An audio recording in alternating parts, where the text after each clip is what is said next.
All right, so today I wanted to make a quick video on something that I said the other day. Until it's normalized for financial advisors, pension funds, corporations, etc., to devote a percentage to Bitcoin, there's no reason whatsoever to be bearish. And honestly, I would say even when that happens, I still wouldn't be bearish, but just not quite as bullish, I think is a better way of putting it. But again, Twitter does have a character limit, so you can't really go on and on and on trying to explain yourself. So this is kind of what I wanted to do there, and I wanted to do this to make a point. And the point kind of speaks for itself. I think a lot of people know exactly what I mean here, but I did want to get into it a little bit deeper. And this is the entire point, in that Bitcoin is now at an all-time high, right, in every currency, not just some of them. We're up 50%, or the last month was the highest dollar amount it's ever advanced, and yet we just got an ETF. Like, we just got the ETFs like a couple months ago, 3 months ago, whatever the day was. And yet we still have, like, it's still not a normal thing for financial advisors to recommend it. In fact, quite the opposite. It's still not a normal thing for pension funds to have a percentage. Quite the opposite. Corporations, there's maybe 1% of corporations, if that. And again, that's not even going on all the other things too, right? So I think that we are still, like, we are in inning, if you want to put it as far as a baseball game goes, we're maybe in inning 3. Like, that's probably about what I would say. I mean, inning 1 is like the average, I wouldn't say the average person, but the average person that's actually open-minded getting into it. Number 2 is, the odd corporation, the Elon Musks, and I mean, Michael Saylor was the biggest trailblazer, like those kinds of people. And then inning 3, I say, would be the ETFs. And then we still got 4, 5, 6. That's this kind of stuff. And then, I mean, after that, to be honest, I think, you have one of the big debates out there in the retirement world and whatnot is the whole 60-40 bonds or stocks to bonds, or, the inverse of your age. Like I've mentioned before, once there's a Bitcoin aspect to that, whatever the number is, whether it's 50, 40, 10, or whatever the number is, doesn't matter. Then once those kinds of things happen, a big question too in the space too is, well, when do you sell? When would you sell? A lot of people say never. A lot of people say 100K, 200K, whatever the number is. My position is, once it's completely mainstream, that's probably, I would never sell a extremely significant amount. That's one thing I would say. But there's a decent amount that I would. And the reason for that is, number one, if we get to that point, you're going to have made absolutely astronomical returns, number one. And number two, the future returns will come down dramatically. Because, again, the more institutional money pours in, the more pension fund money pours in, the more your big corporation money pours in, the less future money there'll be available to come in. But then you also got to keep in mind that there's only a set amount of coins. Eventually, the amount of coins in circulation is going to, not only is it going to be flat, it's actually going to start going down. So there is always going to be tailwinds. And I think there'll always be more tailwinds than the market as a whole, at least over the long run. So that's the thing. And again, this is something that it's very hard for the average person to understand, because if you listen to traditional finance, most of these people still do not have the foggiest clue what they're talking about.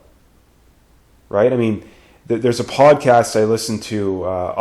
They're an investing podcast out of California, and again, it's very interesting when they talk about crypto, because they clearly don't know what they're talking about. And I mean, I've gone over this a million times, but whenever people whenever they lump crypto all together, it's a confession that they don't know what they're talking about, because that would be like me lumping stocks all as one, like Beyond Meat versus Apple. There's no difference. What do you mean? I lost money in investing in this penny stock that never made any money and was issuing 50% more shares every year. I lost money on that company, therefore you should never invest in stocks. that's basically these people's argument when it comes to Bitcoin. Oh, well, Sam Bankman-Fried exists, therefore you shouldn't invest in Bitcoin. It's like, come on. Like, the biggest debates within the crypto space is the whole shitcoin debate. In that, what is the best? What is the difference? If you ever listen to the average Bitcoiner talk, or even privacy coin, like there's this very, very, very heated debate as to the differentiation between the coins. But yet you have these idiots that just lump it all together. Let's just lump it all together. When they again, the difference between Beyond Meat and Apple, like that's what we're talking about here. But yet they're too ignorant to recognize how crazy that is. So my whole point here is Bitcoin has given us the returns that it's given us, even while the biggest potential upside to Bitcoin still is not in play yet. Like, people think the ETFs are a big upside. Wait until it's a normal thing for your average Joe to have 5% or 10% allocated to Bitcoin. Wait until it's a normal thing for pension funds, for corporations to have that. That's upside. That is clearly more upside. Because, I mean, realistically, how much money can the ETFs bring in? Maybe 100 billion, 500 billion, maybe a trillion one day. But how much money do corporations have on their balance? I mean, there's companies that have over 100 billion themselves on their balance sheet. How much money are in pension funds? How much money, if you add up all the 401ks and all your retirement accounts, your TFSAs, like how much is that? Like that's more than the ETFs are going to bring in.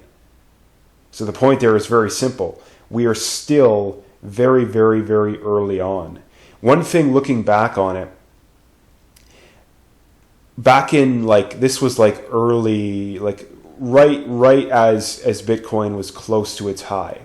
The only time I ever remember average people asking me about it that I've never talked with before was right near the high.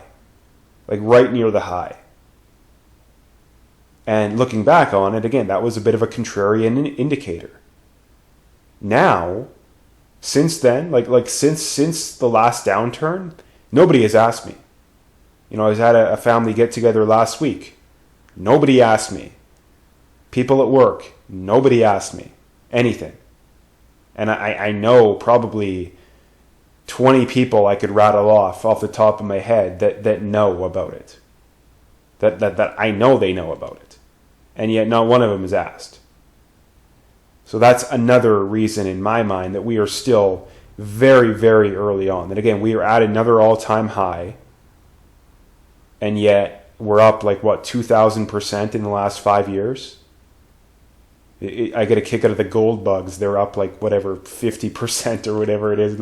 Yeah, have fun with your little 5% returns per. And again, I don't necessarily hate the philosophy behind it. But the reality is Bitcoin's clearly superior in virtually every way. And I wouldn't say every way, but virtually every way. And yet, again, people just refuse to admit they're wrong. So, one thing that I'm sure people would bring up is, okay, well, what would make you bearish?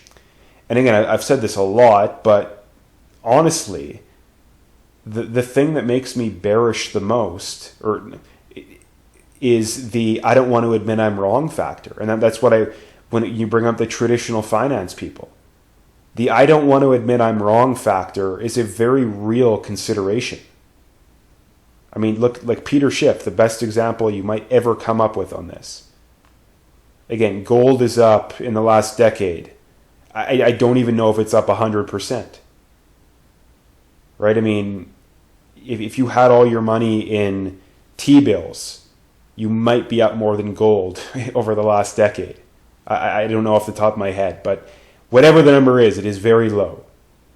And yet Bitcoin's up, 10,000% in that time. Right? If Peter Schiff would have put 1% of his net worth in Bitcoin a decade ago, I bet you that would be a comparable amount to what his total net worth is right now. But again, these people, they just don't want to admit they're wrong. Right? When you hear these average people talk, they come up with these critiques that make absolutely no sense whatsoever.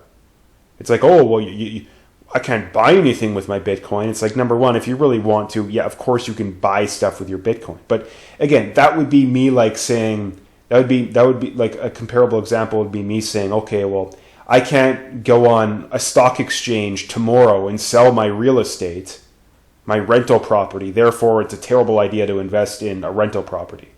Like, the logic just doesn't make any sense.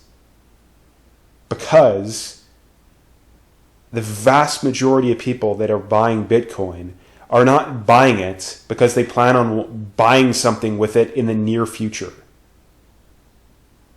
Just like the vast majority of people that are buying a rental property are not planning on buying it so they can sell it on their stock exchange. Like, the logic with these people is just so crazy. But again, it all comes back to my point that so many people, the vast majority of society, has still not figured this out. And you can make the argument that the majority of them never will, and honestly, that wouldn't surprise me. My base case is probably the majority of people will never, ever become bullish or buy. If I had to bet money on that, I would bet money on that. Right? Because the majority of the population is so ignorant and so stupid, it's almost impossible to overstate. But we still have like 1 or 2% adoption. And I think there is 20-30% of people out there that are smart enough to recognize this and are, especially given the economic things that are going on and are likely to go on in the near future. If Bitcoin keeps doing what it's doing, which, let's face it, it's overwhelmingly it's going to, eventually people are going to have to choose between the traditional 5%, 6-7% return and 30, 40, 50% returns. Like, eventually people are going to be tired of staying poor, right? The old adage, have fun staying poor. Eventually people are going to be like, yeah, I've had enough. Now again, I don't think it's going to be a majority, but it's going to be enough people. So anyway, just wanted to kind of talk a little bit about that because, again, like I said, I think there's still so many people that still haven't figured this out. So if you liked the video, please like, subscribe, comment, all that good stuff, and stay tuned for more.